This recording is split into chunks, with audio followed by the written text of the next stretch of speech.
खड़गे साहब, आपका दिन लंबा था। स्वागत है आपका TV9 भारतवर्ष में। सत्ता का सम्मेलन हमारा प्रोग्राम है।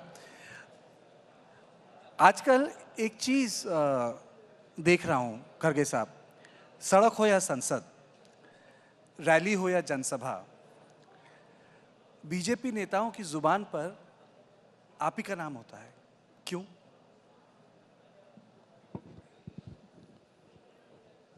अब डेमोक्रेसी में विपक्ष का नाम लेना जरूरी रहता है और विपक्ष को भी जो रूलिंग पार्टी के नेता होते हैं उनका भी नाम हम लेना पड़ता है। तो ये जबान पे तो है उनके, लेकिन मैं उनके दिल में नहीं हूँ, जबान पे हूँ। और हमेशा रूलिंग पार्टी ये चाहती है कि विरोधी पक्षों के साथ एक दुश्मनी का या उनके साथ ठीक ढंग से बर्ताव नहीं करते। मैं देखा हूँ मेरे जीवन के ये 53वां साल चल रहा है, मैं MLA MP राज्यसभा मेंबर बन के, और शायद ही हिंदुस्तान में ऐसा कोई व्यक्ति होगा जो चुन के सतत आया और जो अपोजिशन लीडर कर्नाटक में, फिर उसके बाद में मिनिस्टर्स वहाँ, फिर कांग्रेस प्रेसिडेंट, फिर यहाँ आने के बाद लोकसभा में विरोध पक्ष के नायक बन के, फिर राज्यसभा में आके, फिर वहाँ अपोजिशन पार्टी के नायक बन के, और सेंट्रल में मिनिस्टर बन के। बहुत कम लोग हैं, कोई नहीं है, नहीं बोलता हूँ, लेकिन बहुत कम लोग आपको मिलेंगे। तो वैसा ही मेरे को एक अपॉर्चुनिटी मिला और मैं ऐसे एक घर से आता हूँ, या आप घराना बोलते, घर बोलते, कुछ आता हूँ। तो मेरा 1947 में पूरा घर जल गया था, बर्बाद हो गया था। मैं अपने माँ को खोया, बहन को खोया और चाचा को खोया, भाई को खोया। मैं अकेला किसी झाड़ के नीचे खेल रहा था, ऐसा मेरे पिताजी बताए। वो खेत में काम कर रहे थे, तब लोगों ने जाके उनको बताया, भाई तुम तो खेत में काम कर रहे, तुम्हारा घर जल रहा है वहाँ। तब वो भागते भागते पहले बच्चों को उनको ढूंढने लगे। कोई बच्चा जल के खाक हो गए थे, माँ भी खाक हो गई थी। मैं एक किसी झाड़ के नीचे धर्मशाला के सामने खेल रहा था, तो उन्होंने उठा के मेरे को बचाने के लिए वहाँ से चलते चलते रेलवे पकड़े, फिर पुणे गए। जब पुणे में हमारे रिलेटिव चाचा जो महार रेजिमेंट में काम करते थे, उनको देखने के लिए जब हम चले गए, तो वो 47 में उनको वॉलेंट्री रिटायरमेंट मिली, तो वो गुलबर्गे की तरफ आए। हम इधर चले गए, वो उधर आ गए। फिर हम परेशान हो गए। फिर हमारे पिताजी पुणे टू गुलबर्गा ट्रेन से निकले, वहाँ पर ढूंढे, कोई नहीं मिले। आखिरी में एक टेक्सटाइल मिल थी जिसमें हमारे पिताजी को 8 दिन में ही काम मिला। वहीं टेक्सटाइल मिल में एक कार्डिंग डिपार्टमेंट होता है, उसमें काम मिलने के बाद सिर्फ हमारे पिताजी ने मेरे को पाला पोसा, शिक्षण दिया और लोगों ने मेरे को प्रोत्साहित किया। तब स्टूडेंट लीडर भी बना, लेबर लीडर बना। 69 में मैं कांग्रेस प्रेसिडेंट बना, ब्लॉक कांग्रेस कमेटी। तब से लगातार जनता के आशीर्वाद से यहाँ तक आके पहुँचा हूँ।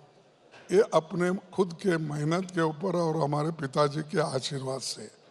शायद ये भी बहुत कम लोग होते होंगे, किसी ना किसी को आर्थिक मदद होती है या शैक्षणिक मदद होती है और समाज में बड़ा जब उनका कद होता है तो ऐसे लोगों को तो हर चीज़ इजीली मिलती है, लेकिन मेरे को मेहनत करने के बाद ही ये मिला और अकेला मैं और मेरे पिताजी ये यहाँ तक मेरे को हमारे पिताजी ने पहुँचाया। अब मैं 82 चल रहा है मेरा, तो कहने का मकसद क्या है, मेरे को किसी की सिंपत्ति नहीं चाहिए।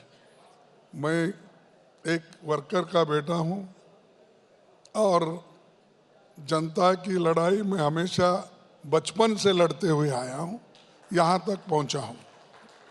तो इसीलिए ये मेरा छोटा सा बैकग्राउंड आपको इसलिए दिया। लोग आते हैं या तो ऊपर से नीचे बैठते हैं आके, या कोई उनको नीचे से ऊपर उठा लेता है, तो हम जमीन पे ही चलते चलते दिल्ली तक पहुँचे हैं। तो इसलिए वो सड़क पे हम लड़ने की भी तैयारी रखे हैं, सदन में लड़ने की तैयारी है, और वहाँ पर एमएलए बन के वहाँ भी लड़े हैं। और लड़ाई में हम कोई कसूर नहीं रखेंगे, लड़ते ही रहेंगे जब तक जीत नहीं पाएंगे या जीतेंगे नहीं। खड़गे जी, बीजेपी का नारा है इस बार 400 पार। प्रधानमंत्री बात करते हैं मोदी की गारंटी, मोदी है तो मुमकिन है। आपका नारा क्या है? कांग्रेस की गारंटी क्या है? देखिए, पार्टी की गारंटी हम कह सकते हैं। कांग्रेस पार्टी की गारंटी, जब हम पावर में थे, यूपीए की गवर्नमेंट, तब हमने मनरेगा ये गारंटी दी, एजुकेशन की गारंटी दी, और फूड सिक्योरिटी एक्ट का बनाकर लोगों को पेट भरने के लिए, गरीब लोगों को हमने वो काम किया। ऐसे कितने हैं।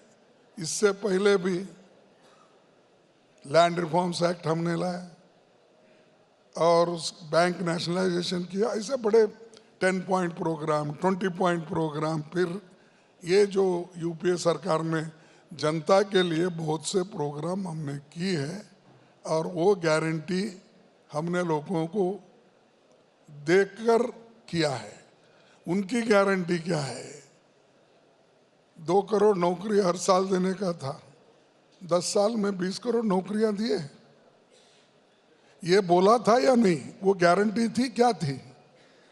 फिर उसके बाद मैं सबको 15-15 लाख एक काला धन दूंगा बोले, दिए। वो कौन सी गारंटी थी? वो ऐसी ही गारंटी आज पब्लिश कर रहे हैं। आप बताओ, जो बात आप करते हैं, प्रधानमंत्री के बात को हमेशा लोग एक स्टेटमेंट के तरह देखते हैं। ये नहीं देखते वो ऐसा कर रहा है, ये ऐसा कर रहा है। जैसे बहुत से लोग आप देखे होंगे बम्बई में, उधर इधर देहातों में, औरतें जो कॉमन लोग होते हैं, मैं अमीर लोगों की बात नहीं करता या जिनके पास सब सहूलतें हैं उनकी बात नहीं करता, पानी के लिए लड़ते हैं। और गांव में जब एक अपना क्या होता है कि वेल होता है ना पानी का, वहाँ पर भी मैं डालूं तू डालूं, वहाँ लड़ते रहते हैं। तो लड़ते वक्त कुछ अपने गालियाँ देते रहते एक दूसरे को, मेरा पहले चंबू अंदर जाना, दूसरे का ना। वैसा यहाँ पर मोदी साहब हमेशा लड़ते रहते हैं जी। Directly indirectly. हमारे पार्टी को तो गालियाँ देते हैं, या नहीं राहुल जी को देते हैं, या नहीं सोनिया जी को देते हैं। ये ऐसा कभी नहीं हुआ। मैं 53 साल में देखा हूँ। ठीक है खड़गे साहब, एक ये विषय आज का है। आपकी चुनी हुई सरकारें गिर जाती हैं। हिमाचल प्रदेश में आपकी सरकार पे संकट है, और खबर ये भी आई है अभिषेक मनु सिंह भी चुनाव हार गए हैं। जहां आपकी इससे जुड़ा प्रश्न मेरा ये है, ये ऐसा क्यों? और क्या कोई विचारधारा का कोई अपना वजूद नहीं है पार्टी में कि लोग विचारधारा से जुड़े, जीत के बाद टूट जाते हैं और छोड़ जाते हैं? देखिए, जो अपने सिंघवी साहब का अभी रिजल्ट नहीं निकला, बराबर है 34-34, लेकिन सरकार चुनी हुई गवर्नमेंट को उनको आस दिलाकर अगर ले जाती है, बनी हुई सरकार को तोड़ती है, तो ये कौन सी डेमोक्रेसी है? इससे पहले भी ऐसा ही हुआ। मध्य प्रदेश में, कर्नाटक में हुआ, मणिपुर में हुआ, गोवा में हुआ। हर जगह अगर आप चुन के नहीं आते तो इनडायरेक्टली फिर उनको पकड़ के किसी न किसी दृष्टि से उनको अंदर डाल के या डरा के, धमका के, आस दिखा के ये अगर काम करते हैं तो ये डेमोक्रेसी है, ये लोकतंत्र है। अरे लोकतंत्र में तो आप हिम्मत दिखाना चाहिए। क्या पंडित जवाहरलाल नेहरू जी ने ऐसा ही किया था? क्या लाल बहादुर शास्त्री जी ने ऐसा ही किया था? क्या तोड़फोड़ करके हम कोई भी, राजीव गांधी ने ऐसा किया था? तो ये लोग क्यों ये कर रहे हैं मुझे मालूम नहीं हो रहा। ये तो मैं बताऊंगा कि अगर ऐसा ही करते गए जी, तो एक दिन इस देश में डेमोक्रेसी को खत्म करेंगे, लोकतंत्र को बर्बाद करेंगे और संविधान को ये रख देंगे अलग। तो ये अपनी बात है। तो अगर आपको बहुमत मिला है, ठीक है, हुकूमत कीजिए, आपके आइडियोलॉजी इम्प्लीमेंट कीजिए, आपको जो लगता है, लेकिन डरा धमका के अगर कोई डेमोक्रेसी में करता है, ये चल नहीं सकता। पर खड़गे साहब, आपकी पार्टी से पिछले एक दशक में 2014 के बाद कई बड़े नेता गए, हाल फिलहाल पूर्व मुख्यमंत्री भी चले गए अशोक चव्हाण। तो मैं उसी चीज़ को दोहरा रहा हूँ कि एक विचारधारा की ग्लू होती है। कांग्रेस की एक विचारधारा है, 100 साल पुरानी पार्टी है, लोग संघर्ष करते हैं। 60 और 70 के दशक में आपने वहाँ की राजनीति देखी है, लोगों ने संघर्ष किया कांग्रेस के खिलाफ। देखिए, चंद लोग पावर के भूखे होते हैं। वही लोग जब 30-40 साल हमारे साथ थे, हमारे आइडियोलॉजी में कौन सी बदलाव आ गया इसलिए वो चले गए? 30-40 साल, क्योंकि उस वक्त कांग्रेस पावरफुल था, उसके पास अधिकार था, इसीलिए सब बाहर के भी जुड़ते जाते थे। यहाँ तक कि हम पिछले की हिस्ट्री अगर बताएंगे, आइडियोलॉजी के ऊपर ही अशोक मेहता ज्वाइन किए थे। आप लोग अगर पीछे गए तो बहुत से लोग, चंद्रशेखर भी, वो पहले तो पीएसपी में थे, वो भी जुड़ गए। वो मेरे डिस्ट्रिक्ट को आए थे, गुलबर्गे में 144 सेक्शन जब लगा गया तो हम तो अभी छोटे थे, उन्होंने जब आए, मोहन धारिया, कृष्णाकांत, चंद्रशेखर, ये सब तकरीर कर रहे, तो वो 144 में उनको ये कर दिया, गिरफ्तार किया, हम लोगों को भी किया। बोलने का मकसद, जो आइडियोलॉजिकली लड़ना चाहता है, अब मैं हूं, एक ही पार्टी में हूं, एक पार्टी, एक ही चिन्ह, 2 चिन्ह हो गए मेरे। पहले हमारी गाय बछड़ा थी, उसके बाद हाथ आ गया, तब से मैं एक ही पार्टी में हूं। क्या मैं कहीं निराश हो गया हूं? मेरे को तो लक्ष्य है कि एक तो डेमोक्रेसी को बचाना, संविधान को बचाना, इसलिए मैं लड़ रहा हूं। मेरे को कुछ मिलो या न मिलो।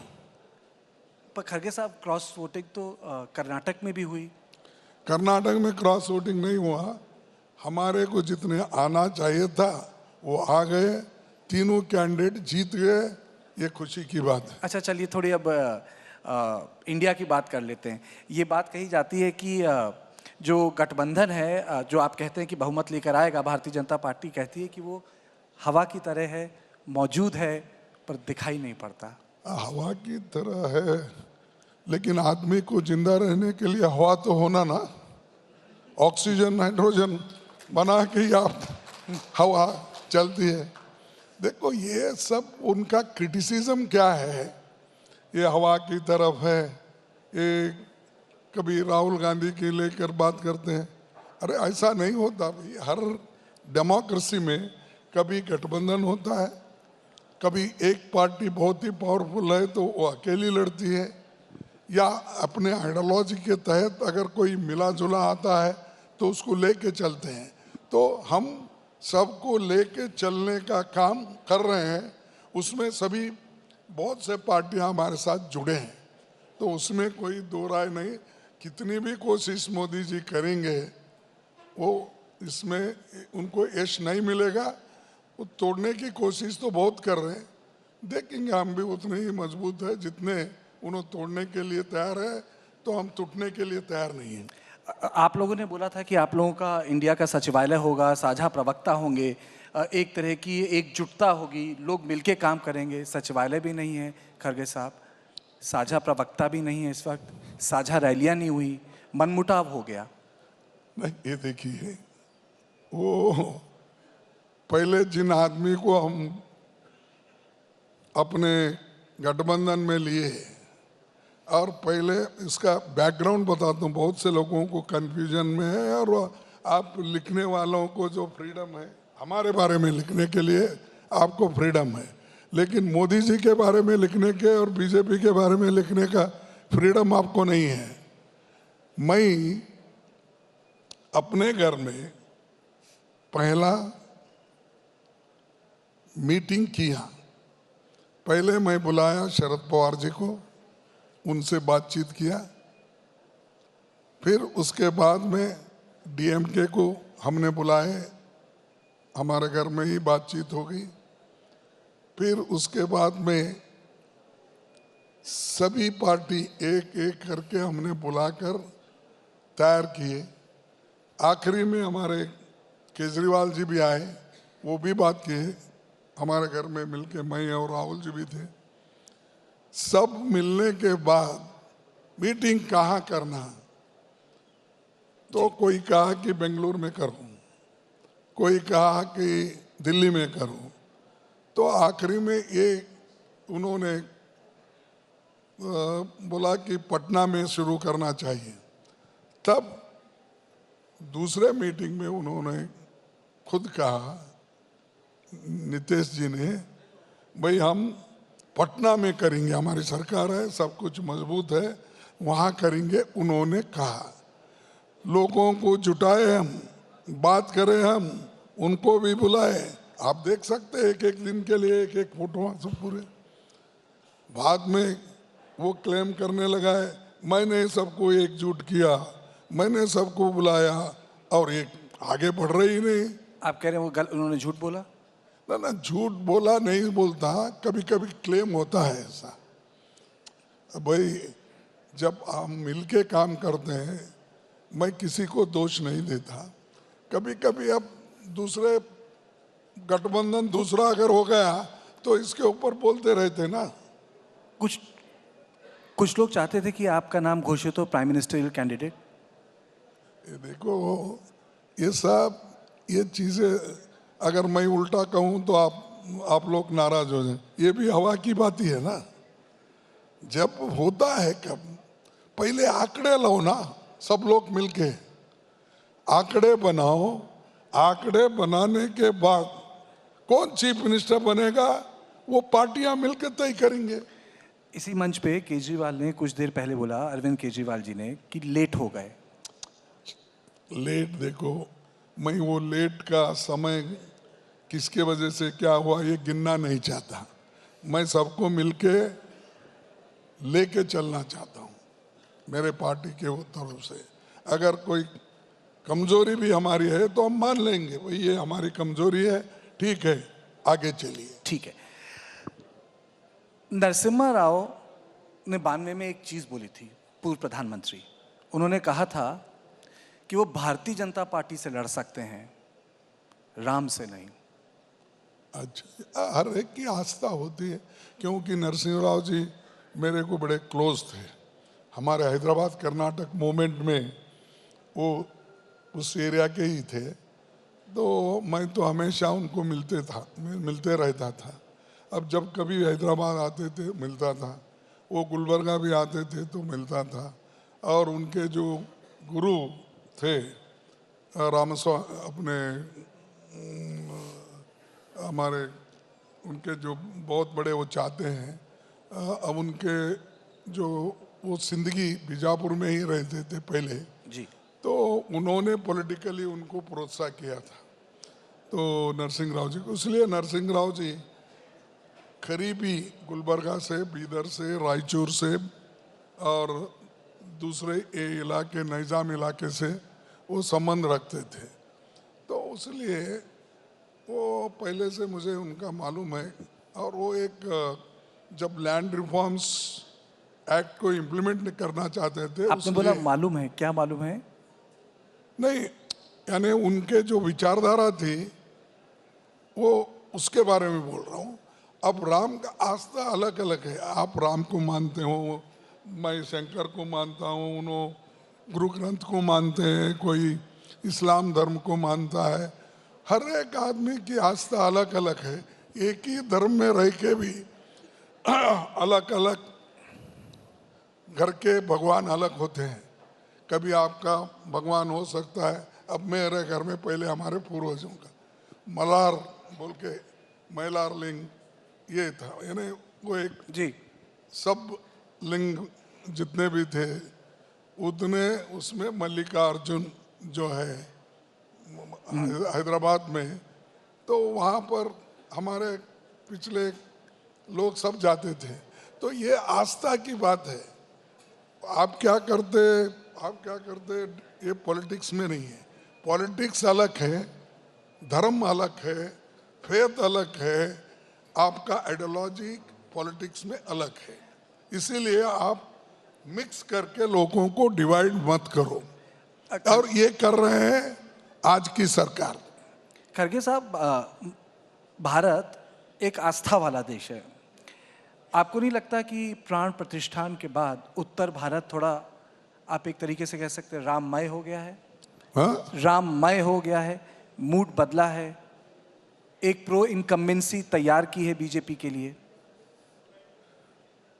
अब और एक बार पूछिए, देखता हूँ। मेरा कहने का मतलब है कि आपको लगता है क्या प्राण प्रतिष्ठान के बाद जो अयोध्या में प्राण प्रतिष्ठान हुआ रामलला, तो आपको लगता है कि मोदी जी का कद बड़ा है, उत्तर भारत राममय हो गया है?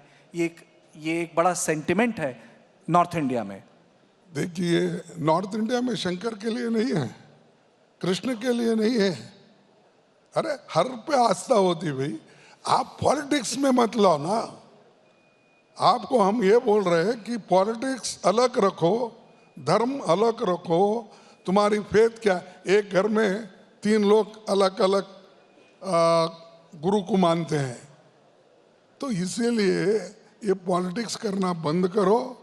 या अनएम्प्लॉयमेंट का प्रॉब्लम है, सॉल्व करो, और इन्फ्लेशन का प्रॉब्लम है, सॉल्व करो।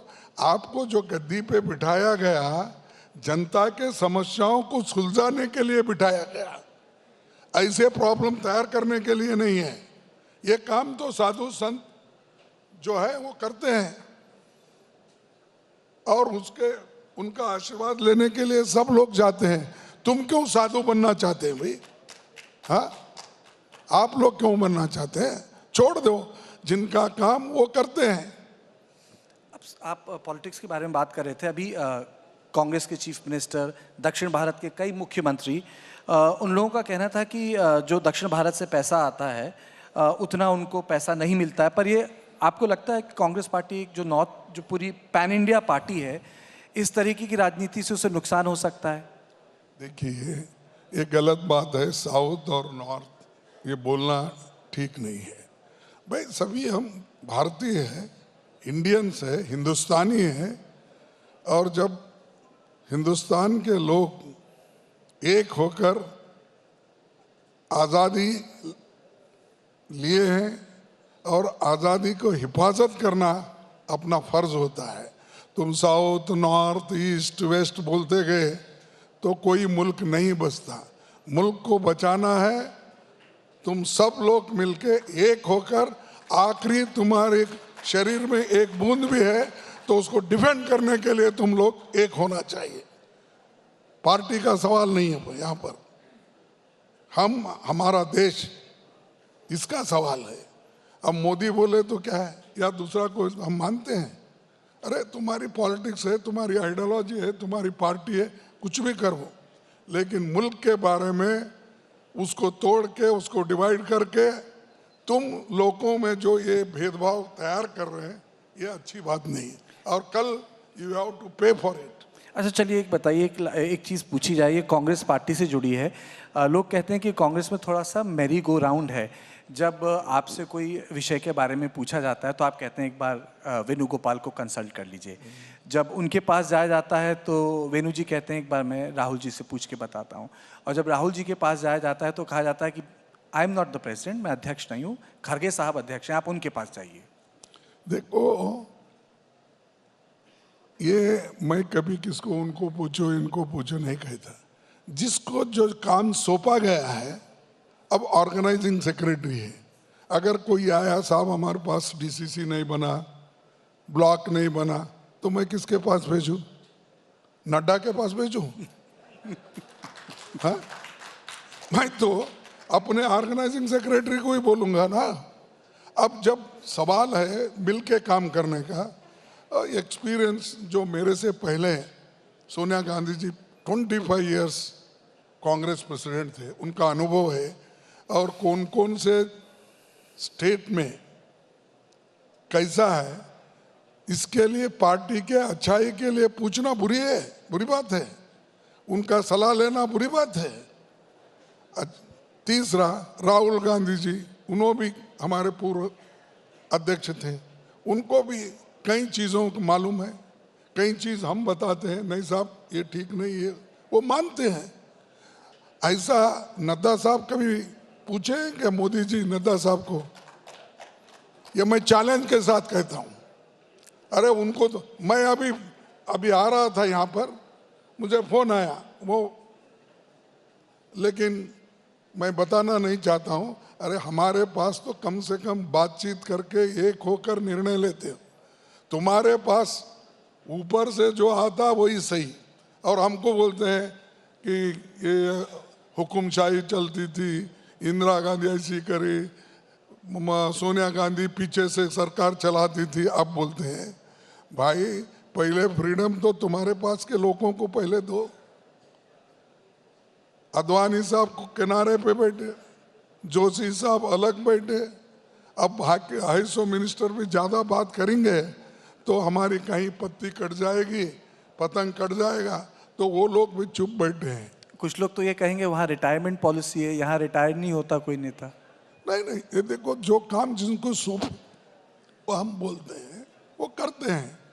अगर वो नहीं होता तो हमारी कमेटी, कोर कमेटी है हमारे पास, उनसे पूछ के करते हैं। चलिए कुछ सवाल मैं फटाफट आपसे पूछता हूँ। आपके साथ जो आपका समझौता हुआ, पंजाब में नहीं हुआ, बाकी जगह हुआ, सम्मानजनक था? देखिए, पंजाब में इसलिए हुआ कि पंजाब में दोनों मिलके अलग अलग लड़ने का उनकी इच्छा थी, ठीक है। चंडीगढ़ हमको उन्होंने छोड़ा, हम कहीं और जगह छोड़े। दिल्ली में हम 3 लिए, वो 4 लिए, यही समझौता होता ना। अब बहुत से जगह हम लड़ते हैं, जैसा केरला है, केरला में हम लेफ्टिस्ट सभी लड़ते हैं, लेकिन दिल्ली में मोदी सरकार को निकालने के लिए, फिर से एक बार सत्ता में आने के लिए, उनको रोकने के लिए हम पूरी लोग कोशिश कर रहे हैं। इसका मतलब ये नहीं है कि हम यहाँ पर अलग अलग हैं। आपको चिंता नहीं होती खड़गे साहब की कांग्रेस की स्थिति दधीची जैसी हो जाए? कहने का मतलब कि उसको अपने पार्टी के संगठन को कॉम्प्रोमाइज़ करना पड़े सिर्फ मोदी को बाहर रखने के लिए। एक वक्त था कांग्रेस अपने आप खुद पंजाब में लड़ती थी, उसको ज़रूरत नहीं थी आम आदमी पार्टी की गुजरात में। दिल्ली में आप और भारतीय जनता पार्टी के बीच में होता था संघर्ष। 3 बार शीला जी मुख्यमंत्री रहीं, लगातार रहीं, उसके बाद कोई ऐसा स्टेट नहीं था। आपको नहीं लगता कि धीरे धीरे धीरे करके शायद 2 ही 3 राज्य बचे ऐसे, मध्य प्रदेश, छत्तीसगढ़ और राजस्थान, जहां कांग्रेस की सीधी लड़ाई होती है, बाकी सब जगह आपको गठबंधन में लड़ना पड़ रहा है? देखिए, जहां जरूरी है वहां पर गठबंधन होता है। ये मोदी के लिए हराने के लिए कोई एक ही प्रश्न नहीं है इसमें। देश को बचाना है, संविधान के लिए मैं बार बार बोल रहा हूँ, बचाने के लिए और डेमोक्रेसी को ठीक ढंग से रखने के लिए हम एक कोशिश कर रहे हैं। और रही बात आइडियोलॉजी की, मोदी जी आइडियोलॉजी पे चलते हैं। तो मैं परसों कल गया था, तेलंगाना गया था, आंध्रा भी गया था। आंध्रा में एक तरफ लेफ्ट हैंड को जगन है, राइट हैंड को टीडीपी है, इन्हों बीच में है। तो बताइए कौन सी आइडियोलॉजी है? बताइए आप। नहीं, मैं तो संगठन की बात कर रहा था। तीसरी चीज, एआईडीएम के और बीजेपी से तो कभी पहले से नहीं जमता आइडियोलॉजिकली, तो कभी नजदीक गए जैसा होता है, कभी दूर गए जैसा होता है। ये अब पंजाब में एसएडी है, इनकी आइडियोलॉजी एक ही है। देखिए, आइडियोलॉजी मोदी साहब जो बोलते हैं वही आइडियोलॉजी, वहां पर दूसरी आइडियोलॉजी नहीं चलती।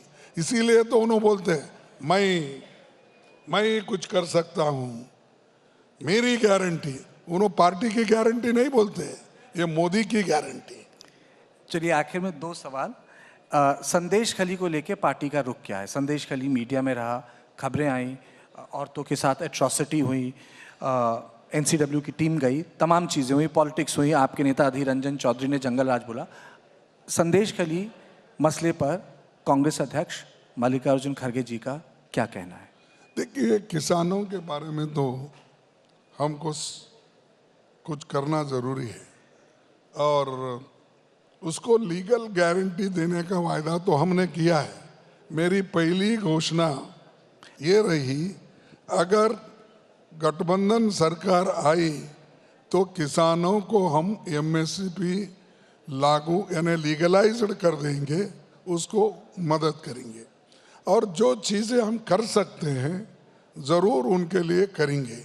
ये नहीं कि जो चीज़ें हम नहीं कर सकते वो भरोसा दे, वो ठीक कभी नहीं होता।